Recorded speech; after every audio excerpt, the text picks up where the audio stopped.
Hello friends, मैं काशीनाथ एक बार फिर से स्वागत करता हूं हमारे यूट्यूब चैनल साउंड सरस में। दोस्तों, आज के इस वीडियो में एक पेयर न्यू टॉप और एक पेयर न्यू बेस का साउंड चेक करेंगे। साउंड चेक करने के लिए हम 6000 वाट के एम्पलीफायर का यूज करेंगे। तो चलिए डायरेक्ट वीडियो पे आते हैं और जानते हैं कि कौन सा एम्पलीफायर है, कैसा हम लोग का सेटअप है।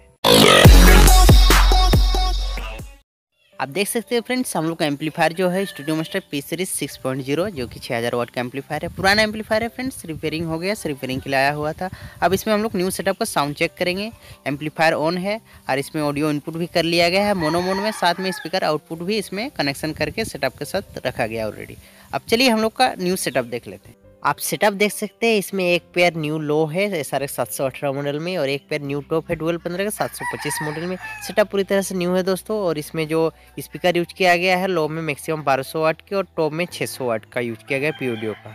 आप इसका कनेक्शन देख सकते हैं, मैंने कनेक्शन एक पार चैनल में मतलब एक टॉप और एक बेस लगा के यूज किया है, क्योंकि लगभग दोनों का स्पीकर का वॉइस कॉल साइज 4 इंची है, 18 का भी और 15 का भी। अब चलिए साउंड चेक करते हैं।